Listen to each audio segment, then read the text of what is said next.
What if morality was a burden, not a virtue? What if the highest goal of humanity was not obedience, but self-overcoming?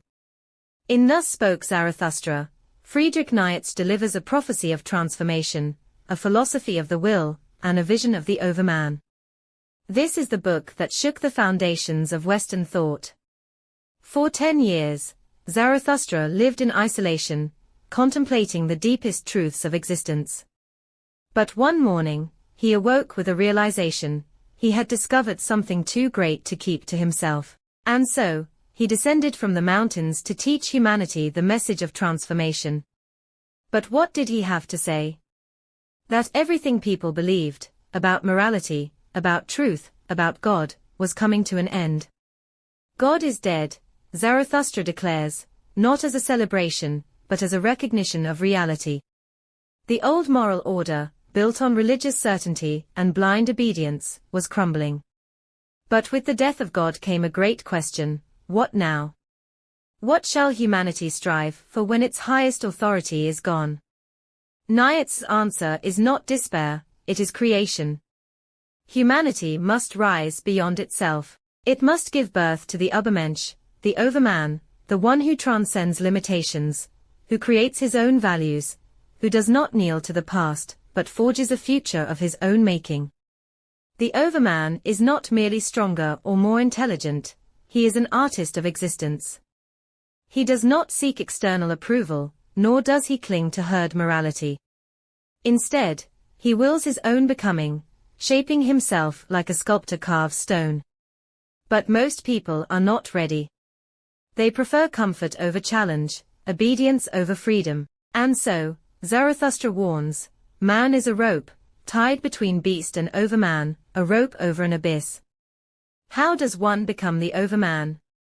Zarathustra describes 3 metamorphoses of the spirit, 3 stages of transformation necessary to rise beyond old ways of thinking. First, the camel, the stage of burden and obedience. The camel carries the weight of tradition, morality, and societal expectations, humbly submitting to authority. Then comes the lion, the spirit of rebellion. The lion says no to imposed values, breaking free from external rules. But the lion is still defined by what it opposes, it is not yet free. Finally, the child, a spirit of pure creativity and affirmation. The child is not burdened by the past or driven by rebellion. The child creates, dances, says yes to life, embracing existence on its own terms. Only by moving through these transformations can one reach true self-overcoming, true freedom. But there is another challenge, a final test of the spirit, eternal recurrence.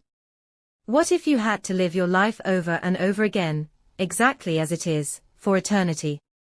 Would you curse your fate, or would you embrace it? Nietzsche's challenge is not metaphysical, it is ethical. Do you live in such a way that you would want to repeat your existence forever?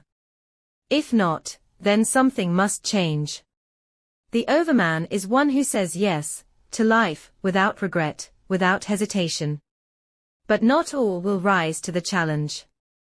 Zarathustra warns of the last man, the one who seeks comfort over greatness, who avoids struggle, who fears change.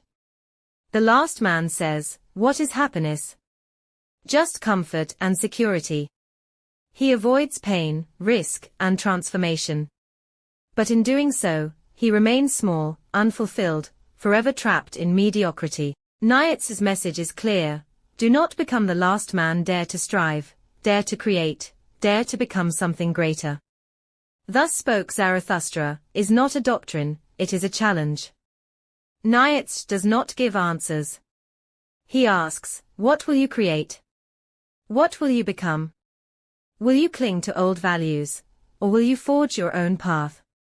The question remains, will you rise?